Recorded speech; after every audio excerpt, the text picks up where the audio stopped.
Assalamualaikum warahmatullahi wabarakatuh. Salam guru penggerak, tergerak, bergerak, menggerakkan. Kembali lagi bersama saya Fathiyatul Fitri, calon guru penggerak Angkatan 9 SD Negeri Adisana 03, Kecamatan Bumiayu, Kabupaten Brebes. Koneksi antar materi, kesimpulan dan refleksi, modul 1.1. Pengetahuan dan pengalaman yang baru dipelajari dari pemikiran Ki Hajar Dewantoro. Babak Pendidikan Nasional Ki Hajar Dewantoro membedakan kata pendidikan dan pengajaran dalam memahami arti dan tujuan pendidikan. Menurut Ki Hajar Dewantoro, pengajaran adalah bagian dari pendidikan. Pengajaran merupakan proses pendidikan dalam memberi ilmu atau berfaedah untuk kecakapan hidup anak secara lahir dan batin. Sedangkan pendidikan memberi tuntunan terhadap segala kekuatan kodrat yang dimiliki anak agar ia mampu mencapai keselamatan dan kebahagiaan yang setinggi-tingginya, baik sebagai seorang manusia maupun sebagai anggota masyarakat. Seperti yang telah kita ketahui tentang dasar-dasar pemikiran Ki Hajar Dewantoro, yang diantaranya pendidikan berpihak pada peserta didik. Pendidikan itu menuntun atau among. Pendidikan berdasarkan kodrat alam dan kodrat zaman.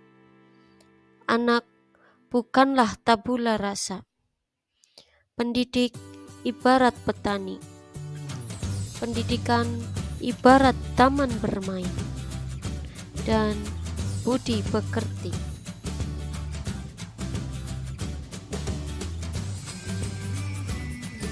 Sebelum mempelajari pemikiran Ki Hajar Dewantoro, pembelajaran atau pelajaran yang saya lakukan di sekolah, di antaranya saya percaya bahwa dengan tindakan-tindakan tegas dan menghukum siswa bisa mengubah perilaku mereka. Saya hanya transfer ilmu materi pembelajaran, hanya melihat nilai dari aspek kognitif saja. Sebelum mempelajari pemikiran Ki Hajar Dewantoro, pembelajaran atau pelajaran yang saya lakukan di antaranya ketuntasan dalam menyampaikan materi lebih penting daripada memahami karakteristik peserta didik.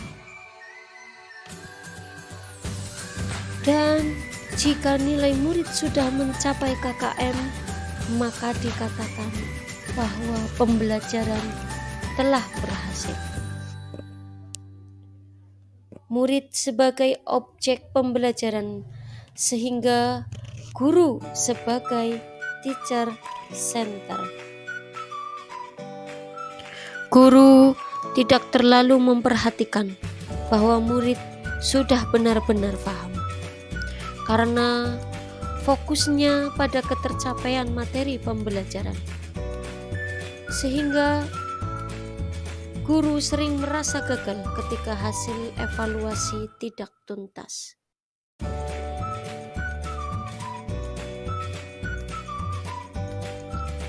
Kemudian setelah saya mempelajari pemikiran-pemikiran Ki Hajar Dewantoro, pemikiran saya berubah.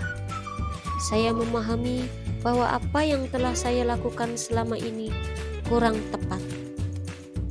Yang dilakukan sebelum memahami pemikiran Ki Hajar Dewantoro, guru tidak terlalu memperhatikan bahwa murid sudah benar-benar paham.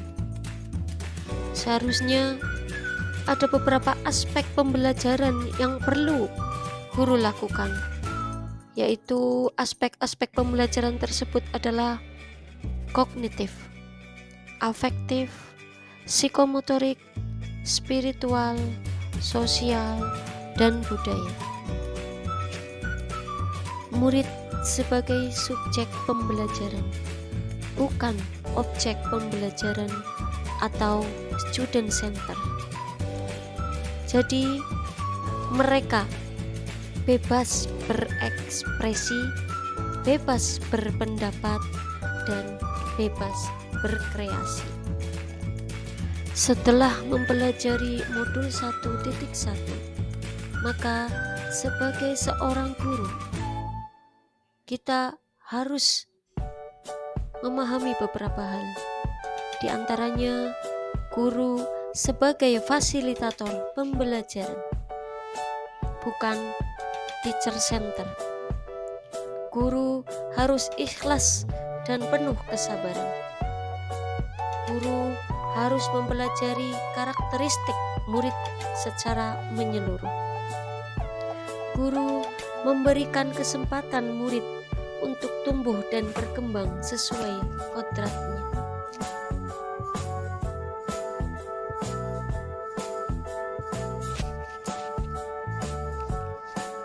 Sebagai seorang pendidik, yang dapat saya terapkan dalam pembelajaran di kelas antara lain merancang pembelajaran yang interaktif dan menyenangkan dengan melibatkan murid dengan metode pendidikan berpusat, berpihak pada anak atau student center.